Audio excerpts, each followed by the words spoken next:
A dragon lady escorted a drunk human, Plumber, to his ship and ended up with his love purple. Smoke drifted through the air of Mickey's cantina as alien music played from speakers that hadn't been cleaned in decades. The smell of 20 different species' favorite drinks mixed into something that would make most humans sick.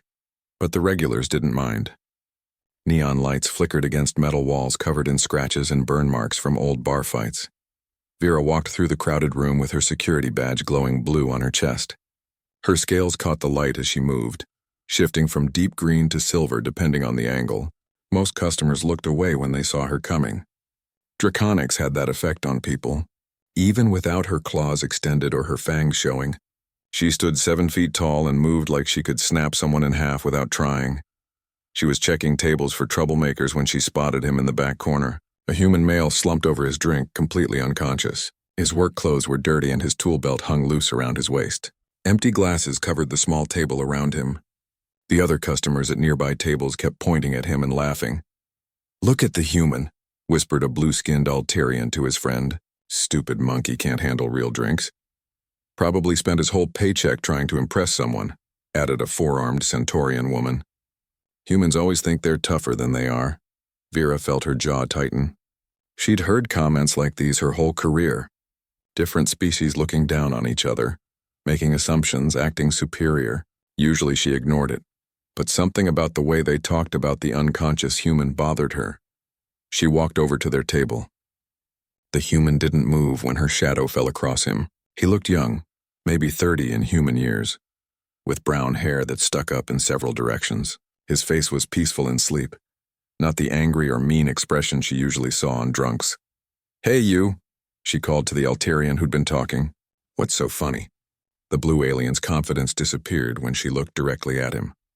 "Nothing, officer, just the human drank too much, that's all. So, people get drunk here every night. Why is this different?" The Altarian shifted in his seat. "Well, he's just a plumber. Fixed some pipes earlier and thought he was a big shot. Started buying drinks for everyone and bragging about his work." Vera looked down at the sleeping human again. She'd heard about the water system repairs that happened 2 days ago. The station engineers had been stumped by a problem that was shutting down whole sections. Someone had fixed it in just 6 hours, but she hadn't known it was this human. "He fixed the water systems?" she asked. "Yeah, but it's not like it was hard," said the Centaurian woman. "Probably just got lucky." Vera had read the reports. The problem had taken her people 3 weeks to even understand, let alone fix. Lucky wasn't the right word for someone who solved it in a few hours. She reached down and gently shook the human's shoulder. "Hey, wake up!" He mumbled something and tried to wave her away without opening his eyes. She shook him again, harder this time. "Come on, you can't sleep here all night." His eyes opened slowly and he looked up at her with confusion. For a moment, fear crossed his face when he saw her scales and size. Then he blinked a few times and seemed to focus. "Oh, sorry, officer. I'll move." His voice was rough from sleep and too much alcohol, but he was trying to be polite. "What's your name?" Vera asked. Rob Miller." He started to stand up but wobbled and had to catch himself on the table. "I'm not causing trouble, am I?" "Not yet. But you will if you stay here. These idiots are looking for someone to pick on." She glanced at the other customers who suddenly found their drinks very interesting. Rob looked around and seemed to notice the stares for the first time. "Oh, I guess I got a little carried away celebrating." "Celebrating what?" "Fixed the water systems. First real challenge I've had in months." He smiled and Vera noticed it reached his eyes. Felt good to actually use my brain instead of just replacing broken parts. The way he said it made her curious. Most humans she met were either scared of her or trying to impress her. This one just seemed normal. Like talking to a 7-foot dragon woman was no big deal. "Can you walk?" she asked. "I think so." He picked up his tool belt and wrapped it around his waist. His movements were slow but steady. "Am I under arrest?" "Not if you come quietly. I'm going to escort you back to your ship." Rob nodded and pulled out his wallet. "I should pay my tab first." "Already taken care of," said Mickey, the cantina owner, sliding over with surprising speed for someone his size. "You bought enough drinks for everyone earlier." "We're even. Thanks, Mickey. Sorry for the mess." "No mess, friend. Come back any time. Just maybe pace yourself next time." Rob laughed and followed Vera toward the exit. The crowd parted as they walked through, conversations stopping until they passed. Vera was used to the stairs, but she noticed Rob seemed uncomfortable with the attention. Once they were out in the corridor, the noise from the cantina faded behind them. The station's main walkway stretched ahead, lined with shops and offices that were mostly closed for the night shift. Their footsteps echoed off the metal walls. "Thanks for not throwing me in a cell," Rob said after they'd walked in silence for a minute. "Night's still young," Vera replied, but there was no threat in her voice. "Fair enough." He was quiet for a moment. "Can I ask you something?" "Sure. Why help me?" "Most security officers would have just dragged me to lockup and called it done." Vera thought about it. She wasn't sure herself. "Maybe because you fixed something my people couldn't. Maybe because those idiots in there were being jerks. Maybe because you seemed decent. Decent's not much to go on. It's more than most people manage." They walked past a viewing window that showed the stars outside. Rob stopped and looked out for a moment. Even drunk, there was something in his expression that suggested he was thinking about things beyond what was right in front of him. "Come on," Vera said. "Your ship won't find itself." As they continued walking, she found herself wondering what kind of man could solve a problem that had stumped trained engineers, then celebrate by buying drinks for strangers in a dive bar. Rob Miller was turning out to be more interesting than she'd expected. The docking bay doors stretched high above them as Vera and Rob made their way through level 7. Emergency lighting cast long shadows between the parked ships, making everything look bigger and more mysterious than it was during day shift. Rob walked steadier now, the cool air and exercise helping to clear his head. "So you're really the one who fixed our water problem?" Vera asked as they passed between two large cargo haulers. "Yeah, that was me." Rob stumbled slightly over a loose deck plate, then caught himself. "Sorry, still a bit wobbly. What made you think you could solve something our engineers couldn't?" Rob was quiet for so long that Vera thought he might not answer. Then he started talking, his voice getting stronger as they walked. "Your people are smart, really smart, but they think in straight lines." He gestured with his hands, trying to explain. "Water doesn't flow in straight lines. It finds the easiest path, goes around obstacles, backs up when it hits resistance. And our engineers don't understand that? They understand it fine. But they design systems like they're building computers instead of rivers." Rob stopped walking and turned to face her. "Can I show you something?" Vera nodded, curious to see what had caught his attention. Rob pulled a small tool from his belt and knelt down next to a maintenance panel. He opened it and pointed inside. "See this coolant line? It makes 4 90-degree turns before it gets where it's going. Each turn creates resistance, slows the flow. That's how it was designed." "I know, but look." He traced a path with his finger. "If you reroute it through this junction and curve it instead of making sharp turns, you get 30% better flow with the same pump pressure." Vera looked at the pipes and tried to see what he saw. The original design looked fine to her, but she wasn't an engineer. "How do you know that without testing it?" "Feel the vibration." Rob pressed his palm against the pipe. "The coolant is fighting the turns. It's like trying to pour water through a bent straw." Without really thinking about it, Vera placed her hand next to his on the pipe. She could feel a slight vibration, but it seemed normal to her. "I don't feel anything unusual." "That's because you expect it to be there. I spent 15 years working on ships where every wasted bit of energy could kill you. You learn to listen to what the machines are telling you." Rob closed the panel and they started walking again. As they moved deeper into the docking bay, he pointed out other things. A ventilation fan that was working too hard because of a bent blade. A loading crane that made a clicking sound that meant one of its gears was wearing down. A fuel line that was installed at the wrong angle and would cause problems in a few months. "How do you know all this just by looking?" Vera asked. "Same way you know when someone's about to start a fight in that cantina. You see the signs." That comparison surprised her. She did know when trouble was coming, usually before the troublemakers knew it themselves. Small changes in body language, the way conversations shifted, how people positioned themselves. It was something she'd never really thought about, just part of doing her job. "So you see machines the way I see people?" "Something like that." Rob's voice was getting clearer as they walked.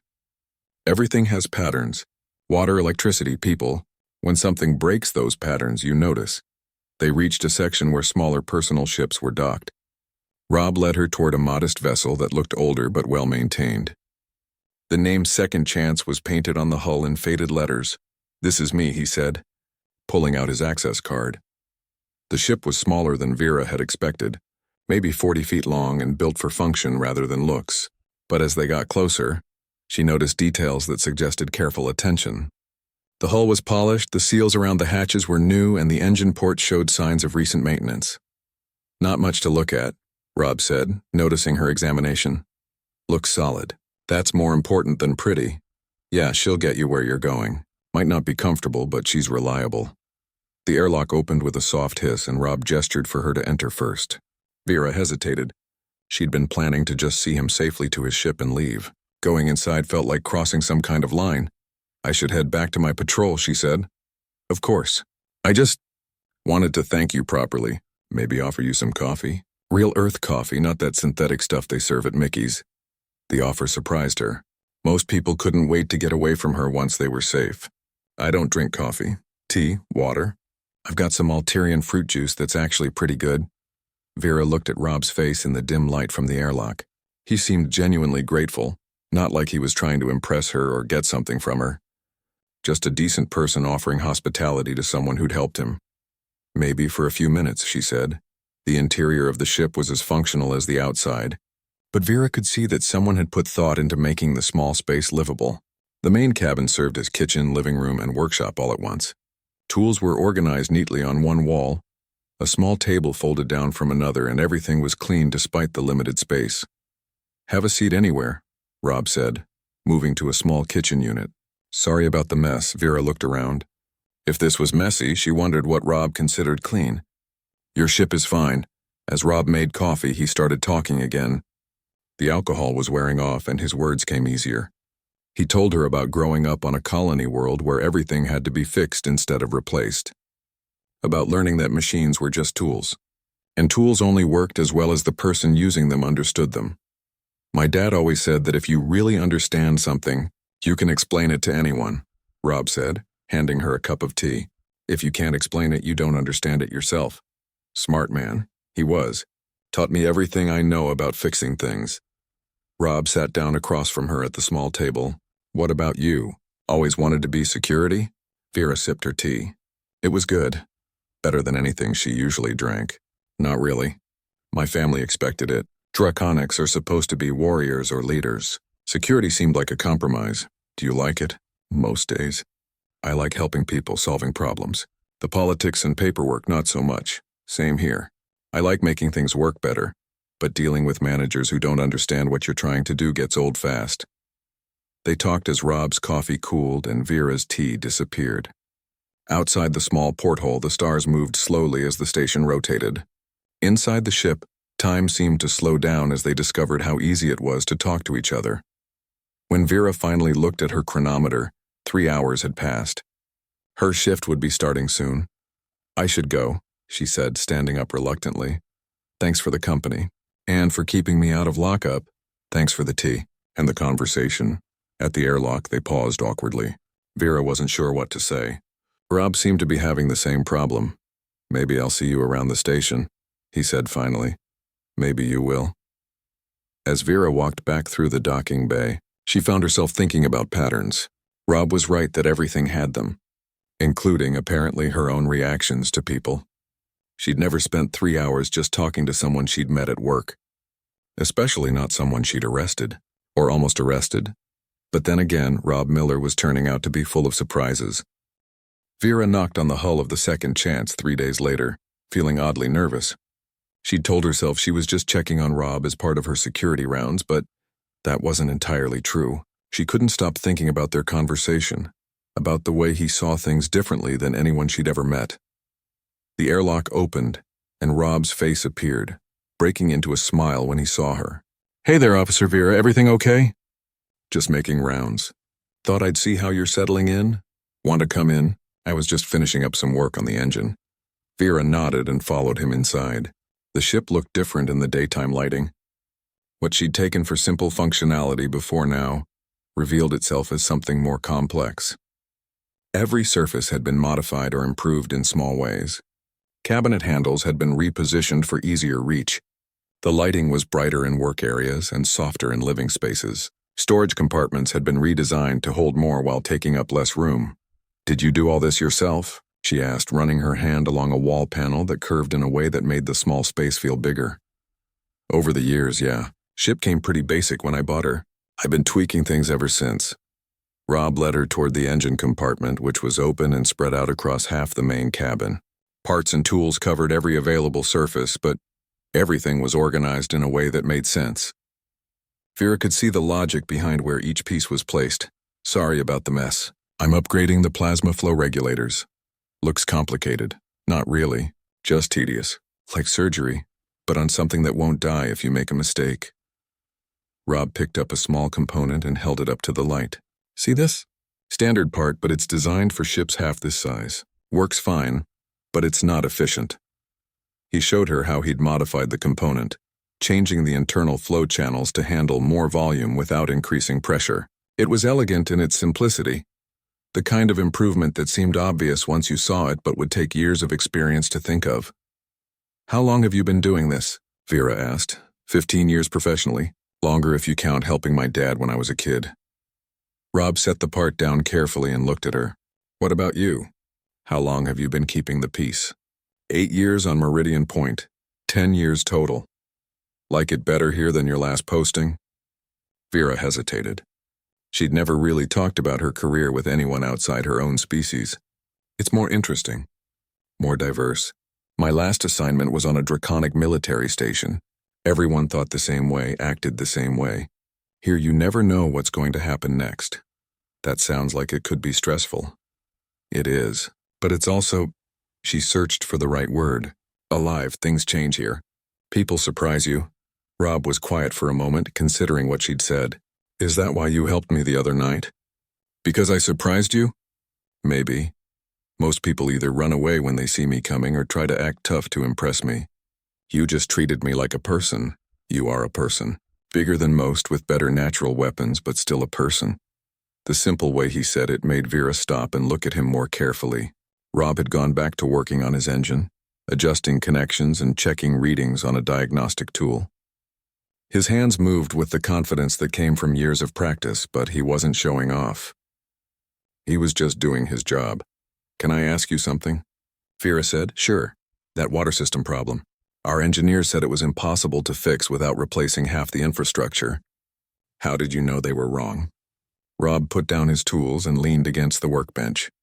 They weren't wrong exactly. If you tried to fix it the way they wanted to, it would have taken major reconstruction. But that's like saying you can't get somewhere because the main road is blocked. Sometimes you just need to find a different road. What do you mean? Your people were focused on the pumps and the main distribution lines. Big, expensive, complicated stuff. But the real problem was in the pressure regulation valves. Tiny parts, cheap to replace, but they were creating backflow that was screwing up the whole system. Vera remembered the reports she'd read about the repair. Rob had replaced less than 100 credits worth of parts and somehow fixed a problem that would have cost millions to solve the official way. Why didn't our engineers think of that? Because they were thinking like engineers instead of like plumbers. Engineers design systems. Plumbers fix them when they break. Different skill sets. He said it without any pride or judgment, just stating a fact. Vera found that attitude refreshing. Most people she met were either humble to the point of being annoying, or so full of themselves she wanted to shake them. Speaking of different skill sets, Rob continued, I heard about what happened in Sector 12 yesterday. Nice work. Vera was surprised he'd heard about it. Just doing my job. Talking 3 angry Krolusians out of starting a riot isn't just doing your job. That could have gotten really ugly if someone had tried to handle it with force. Violence should be a last resort, not a first choice. Tell that to most security officers. Half of them act like their job is to intimidate people instead of protect them. Maybe that's because intimidation is easier than understanding. Rob looked at her with something that might have been admiration. Is that your philosophy? One of them. If you understand why someone is angry, you can usually figure out how to calm them down without hurting anyone. Same principle I use with machines. If something isn't working right, find out why before you start hitting it with a hammer. They talked for another hour while Rob continued working on his engine. Vera found herself fascinated by the way he approached problems, breaking them down into smaller pieces until the solution became clear. It wasn't that different from how she handled difficult situations with people, but she'd never thought of it that way before. When Rob finally closed up the engine compartment, the ship's chronometer showed late evening. Vera realized she'd been there for most of her off-shift time and hadn't even noticed. "I should let you get some rest," she said, though she didn't really want to leave. "You don't have to go. I was about to make dinner if you're interested. Nothing fancy, just pasta and vegetables. I don't want to impose." "You're not imposing. I like the company. Gets quiet in here by myself." Vera looked around the small ship and realized how isolated Rob's life must be. Always traveling alone, working alone, living in a space barely big enough for one person. It was probably the opposite of her own experience growing up surrounded by clan members who were always involved in each other's business. "Okay," she said, "but I'm helping with the cooking."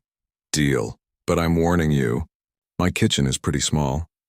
As they worked together preparing dinner, Vera noticed how naturally they moved around each other in the confined space. Rob seemed to anticipate where she needed to reach, and she found herself automatically staying out of his way without thinking about it. It was like a dance they both somehow knew the steps to. The food was simple but good, and they ate while watching the stars through the small porthole.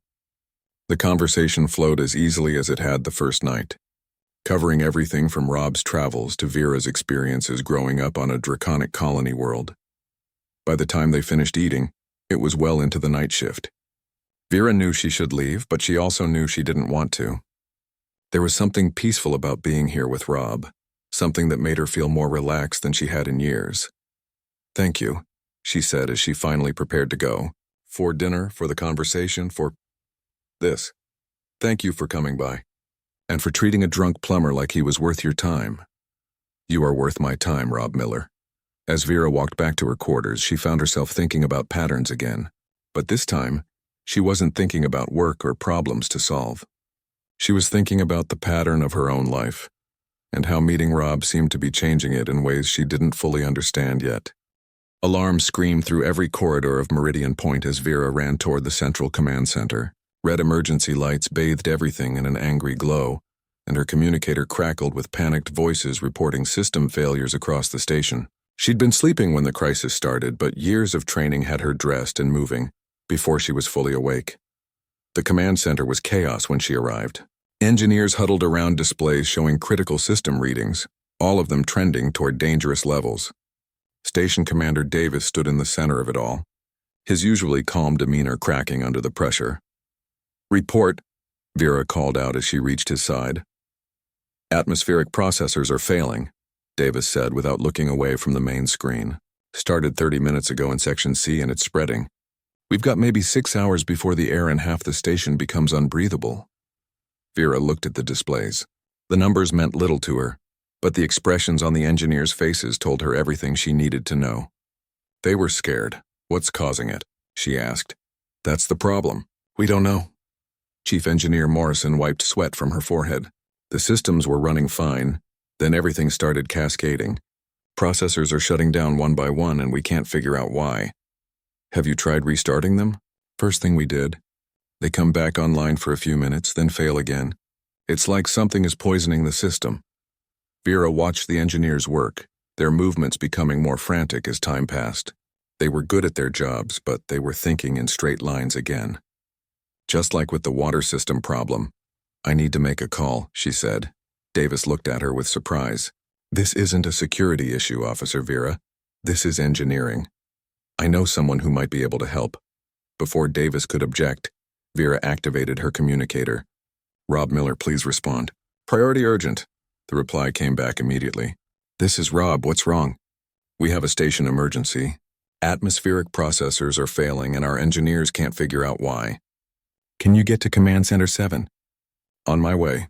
Davis grabbed her arm as she closed the communicator. "You called in a plumber? For an atmospheric crisis? The same plumber who fixed our water systems when your engineers said it was impossible. That was different. This could kill everyone on the station, which is exactly why we need someone who thinks differently than everyone else in this room." Rob arrived 15 minutes later, still pulling on his work shirt as he entered the command center. His hair was messy from sleep and he looked confused by the chaos around him, but his eyes were already focusing on the displays. "What's the situation?" he asked. Morrison stepped forward, clearly unhappy about explaining technical problems to a plumber. Atmospheric processors are failing in cascade. We've lost 6 units in the past hour and the rest are showing stress indicators. Any pattern to which ones are failing? They seem to be going down in sequence, but we can't find a connection. Rob walked over to the main display and studied the schematic. Vera watched his face, looking for the moment when he'd see whatever everyone else was missing. "Can you show me the failure times?" he asked. Morrison pulled up a timeline. Red marks showed each processor going offline, spread across the station map like a disease spreading through the systems.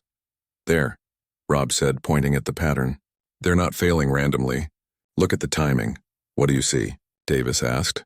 "They're failing in order of distance from the central air recycling plant. Farthest units first, working inward. Something is moving through the system." Morrison shook her head. "That's impossible. The processors are independent units. They don't share anything except power and communications." "What about the air itself?" "Air doesn't flow between processors. Each unit handles its own section." Rob was quiet for a moment, still staring at the display. "What about maintenance access?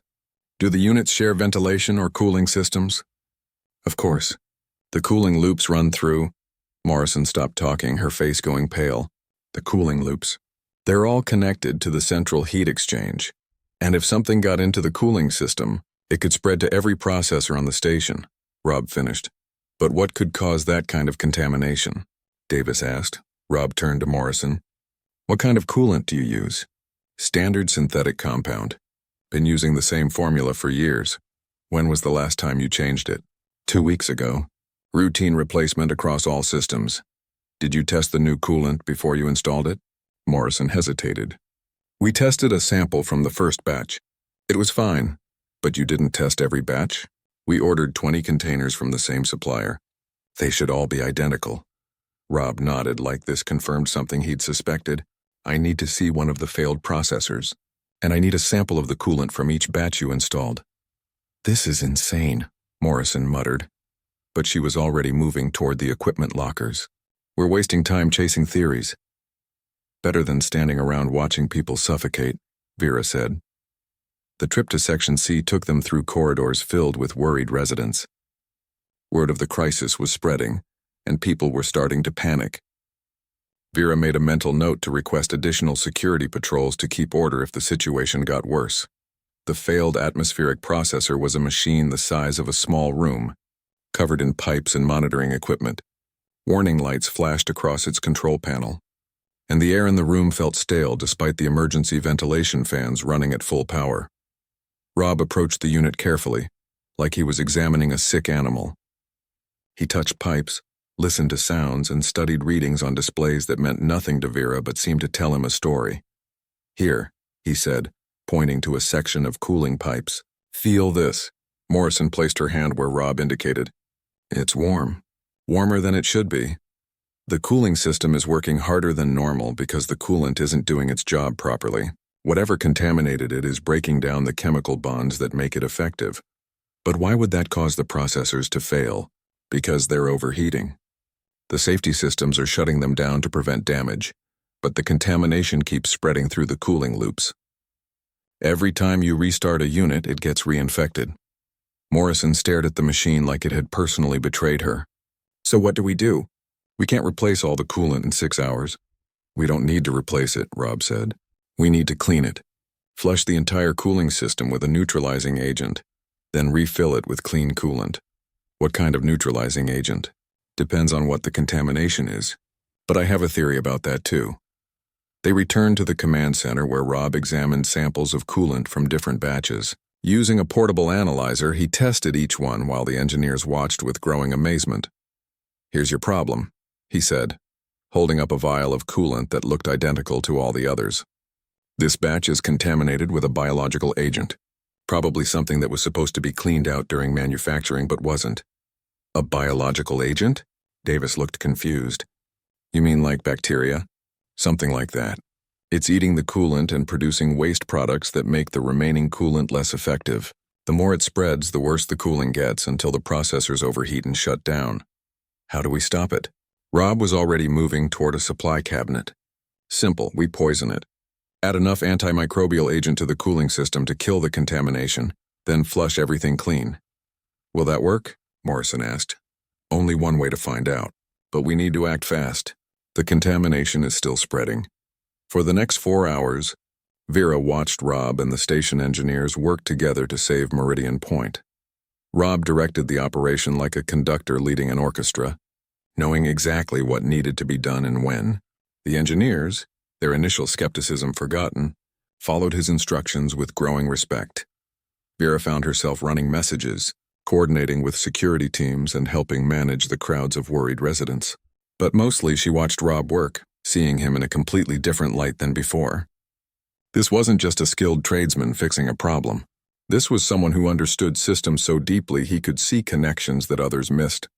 Someone who could think clearly under pressure when lives were at stake.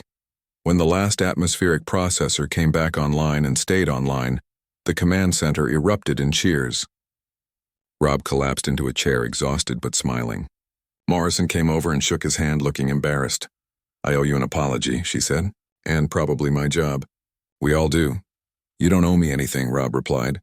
"Just doing what needs to be done." Davis approached with a serious expression. "Mr. Miller, I'd like to offer you a position as our chief systems consultant. Full salary, benefits, quarters on the station." Rob looked surprised. "That's generous, but I like traveling." "Thanks, though." As the crowd in the command center began to disperse, Vera found herself alone with Rob near the observation window. The crisis was over, but she could still feel adrenaline coursing through her system. "That was incredible," she said. "Just problem solving. Same thing you do every day, just with different problems." "No, it wasn't the same thing.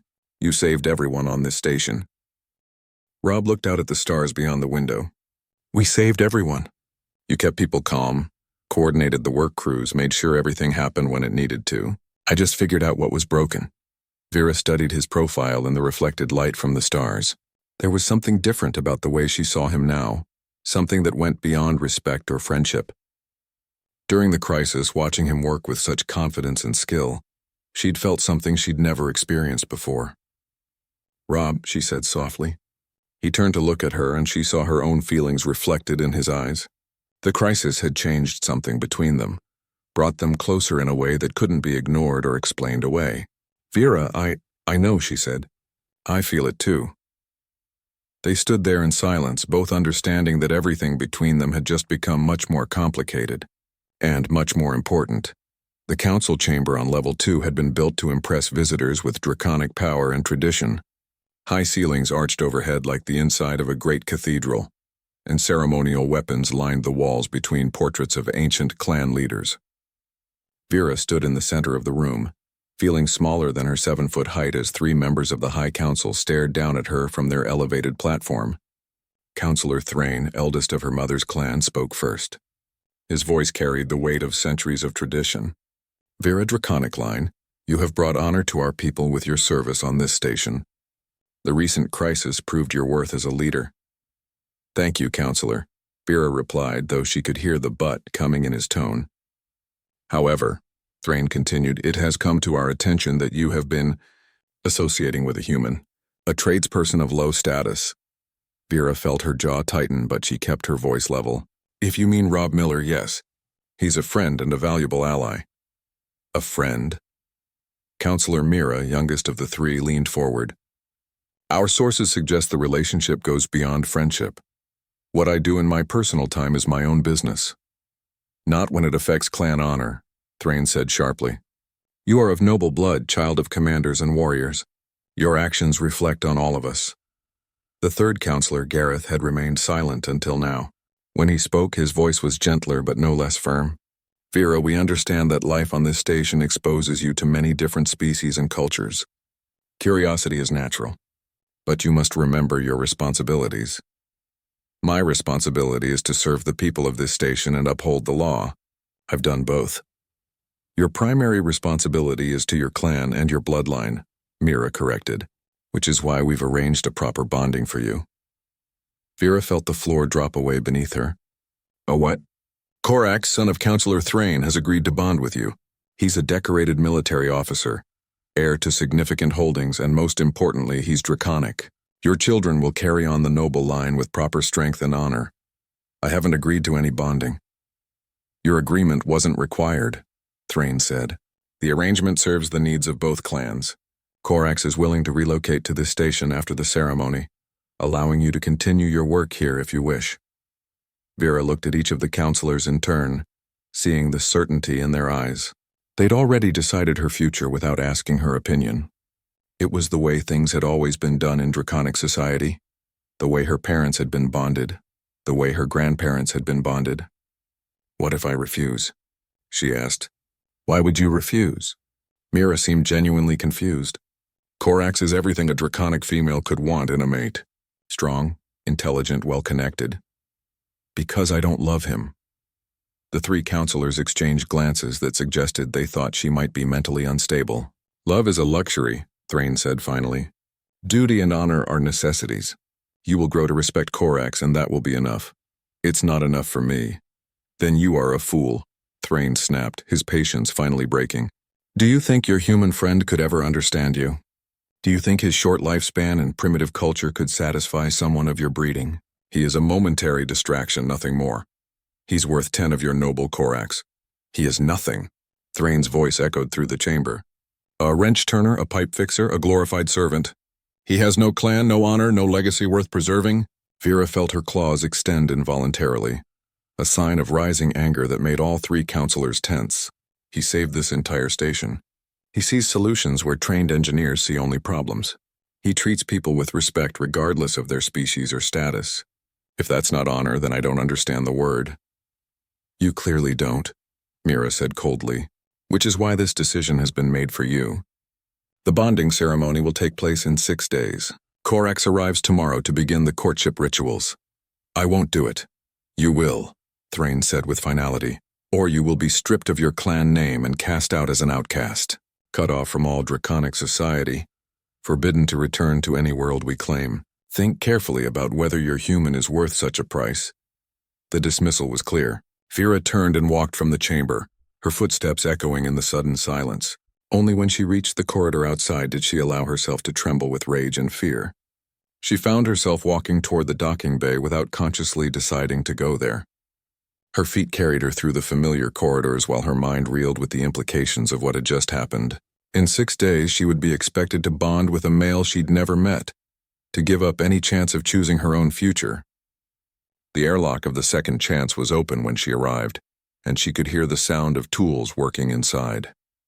Rob looked up from his workbench as she entered, his face immediately showing concern when he saw her expression. "What's wrong?" he asked, setting down his tools. "The Draconic Council wants me to bond with someone." "An arranged marriage," Rob went very still. "When?" 6 days. "And you don't want to?" Vera almost laughed at the understatement. "I've never even met him. They picked him because he has the right bloodline and social status. What happens if you refuse? I become an outcast.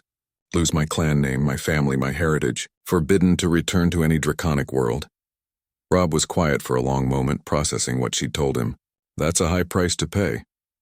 "Yes, it is." "So you're going to accept the bonding?" Something in his voice made her look at him more carefully. Rob was trying to keep his expression neutral, but she could see the hurt in his eyes.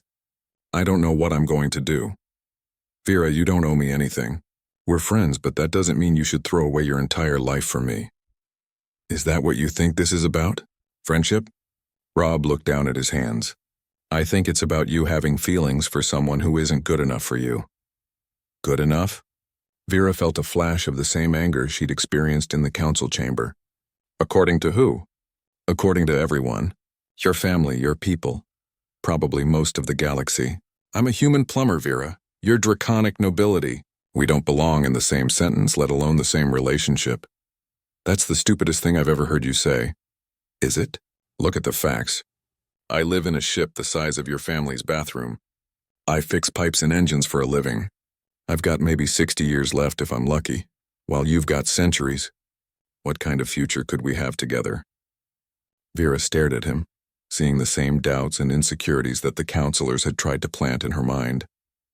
But she also saw something else. The same man who'd saved an entire station because it was the right thing to do, who treated everyone with equal respect regardless of their status, who saw beauty in making things work better. "Do you love me?" she asked suddenly. Rob's composure cracked. "That's not fair." "Do you love me?" "Yes," he said quietly. "I love you. Which is why I'm telling you to do what's best for your people.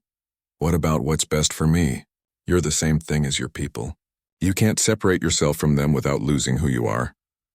Vera walked over to him and placed her hands on either side of his face, forcing him to look at her. Listen to me very carefully, Rob Miller. I'm not my people. I am not my clan. I am not a breeding vessel for producing the next generation of draconic nobles. I am me, and I get to choose what makes me happy. And if you choose wrong, then it's my mistake to make. Rob covered her hands with his own. I can't ask you to give up everything for me. You're not asking. I'm choosing. They stood there in the small ship, holding each other while the weight of the decision pressed down on them both. Outside, Meridian Point continued its eternal rotation, carrying thousands of beings from dozens of species through their daily lives. Most of them would never have to choose between love and duty, between their heart and their heritage. 6 days, Rob said finally. 6 days, Vera agreed. What happens if you go through with the bonding? I spend the rest of a very long life with someone I don't love, producing children for the glory of the clan. And if you don't? I lose everything I've ever known, except you. Rob pulled her closer, and she could feel his heart beating against her chest. That's not enough. I'm not enough to replace an entire civilization. Maybe not, Vera admitted. But you're enough to make me want to try. They held each other in the dim light of the ship, while the chronometer on the wall counted down toward a decision that would change both their lives forever. 6 days to choose between the safe path and the unknown future. 6 days to decide whether love was worth the price they would have to pay for it. As Vera finally left the ship to return to her quarters, she realized that the choice had already been made. Not by the council, not by tradition, not by duty or honor or clan loyalty, by her heart, which had already decided that some things were worth any price. The only question now was whether she would have the courage to follow through with it. Loading Bay 12 was busier than usual for a morning shift. Workers moved cargo containers while supervisors checked manifests and ships prepared for departure. Rob stood at the service desk, finalizing paperwork for his ship's launch clearance. His hands were steady as he signed the documents, but Vera could see the tension in his shoulders from across the bay. She'd been watching him for 20 minutes, working up the courage to approach. In 2 hours, the draconic transport-carrying Corax would dock at Meridian Point. In 6 hours, the bonding ceremony was scheduled to begin. Rob was planning to leave before any of it started. Running away? She asked, walking up behind him. Rob turned around and she could see he'd been expecting her. Seems like the smart thing to do. Easier for everyone if I'm not around. Easier for who? For you. Hard to make the right choice when distractions are hanging around making things complicated. Vera studied his face, looking for any sign that he wanted her to convince him to stay. But Rob had made up his mind, and she could see the resolution in his eyes. So you've decided I should go through with the bonding? I've decided it's not my choice to make. Very diplomatic. I'm trying to do the right thing here. Vera, the right thing according to who? The council? Your own insecurities? Or what you actually think is best for me? Rob handed his completed paperwork to the dock supervisor and turned back to her. The right thing according to reality. You're draconic nobility and I'm a human tradesman. That's not going to change no matter how we feel about each other. So feeling doesn't matter? Of course it matters. But it's not the only thing that matters. Vera felt her frustration building. What if I told you I'd already made my choice? I'd tell you to think about it for another few hours before you do something you can't take back. I've been thinking about it for 3 days. I've considered every angle, weighed every consequence, imagined every possible future.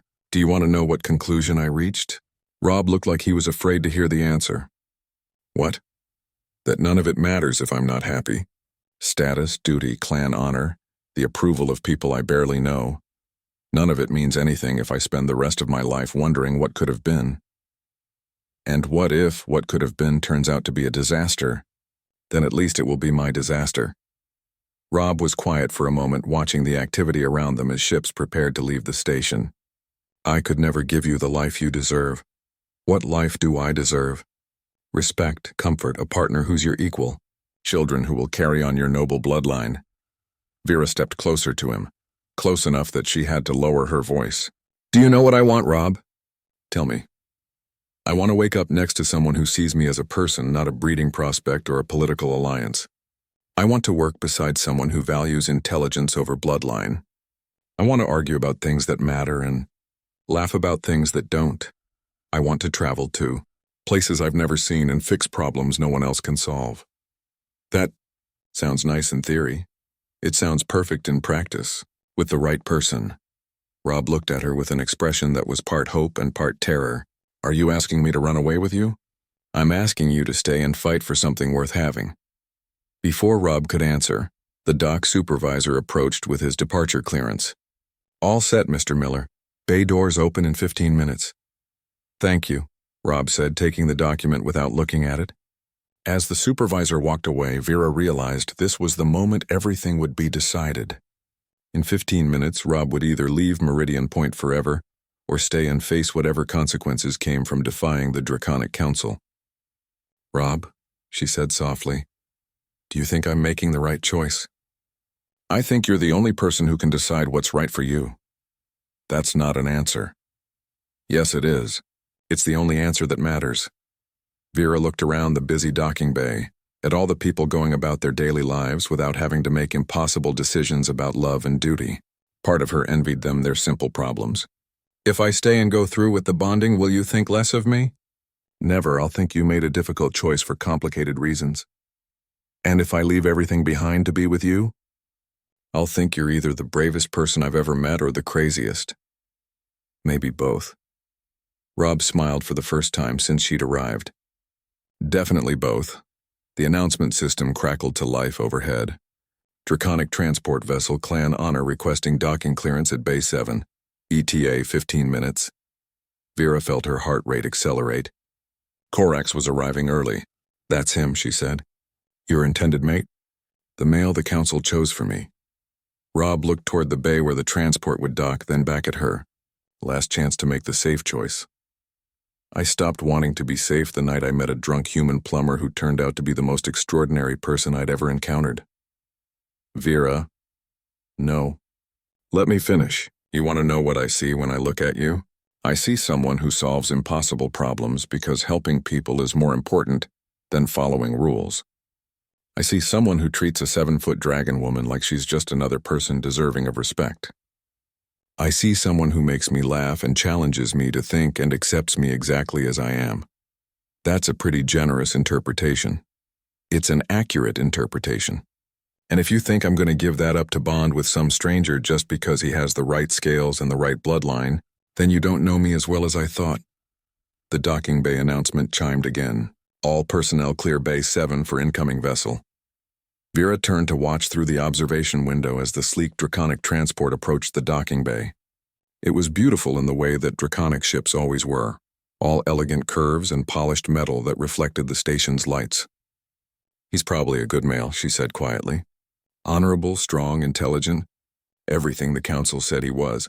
But he's not you. Rob moved to stand beside her at the window. What happens now? Now I go tell the council that there isn't going to be a bonding ceremony. That I'm choosing my own path even if it means losing everything else. And after that? Vera turned to face him directly. After that, I'm hoping a certain human plumber will let me travel with him to places I've never seen. It won't be easy. Living on a ship, never staying anywhere long, dealing with people who don't understand what we are to each other. Rob, I've spent my entire life doing what was easy and expected. I'm tired of being safe. He looked at her for a long moment, and she could see him making his own choice about their future. Okay, he said finally, okay? Okay, let's do this crazy thing together. Before Vera could respond, her communicator buzzed with an incoming message. The council was summoning her to greet Corax and begin the pre-bonding ceremonies. I have to go, she said. I know. Will you wait for me? I'll be here. Vera leaned up and kissed him, not caring who might see or what they might think. When they broke apart, Rob was smiling. Go handle your council, he said. I'll start planning our first destination.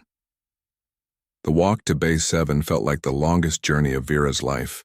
With each step, she was moving further away from the future her family had planned and closer to one she was choosing for herself. It was terrifying and exhilarating and absolutely right. The council members were waiting when she arrived, along with a male draconic in ceremonial robes who could only be Corax. He was everything they'd promised. tall, strong with scales that gleamed like polished metal. He smiled when he saw her, a confident expression that suggested he'd never doubted this arrangement would proceed as planned. "Vera," Counselor Thrain said formally, "may I present Korax, son of my house, your intended bondmate." Korax stepped forward and bowed in the traditional manner. "I am honored to meet you, Vera. I have heard much about your service to this station." He was being perfectly polite, following all the proper protocols. There was nothing wrong with him except that he wasn't the person she wanted to spend her life with. "Counselor Thrain," Vera said, ignoring Korax's greeting. "I need to speak with the council privately." "Of course. Korax, perhaps you would like to see your quarters while we discuss the ceremony arrangements." After Korax left, escorted by station personnel, Vera faced the three counselors who had shaped her life since childhood. "I'm not going through with the bonding," she said. The silence stretched for several seconds before Thrain spoke. "You're nervous." "That's understandable. I'm not nervous. I've made my choice." "What choice?" Mira demanded. "You have no choice. This has all been arranged.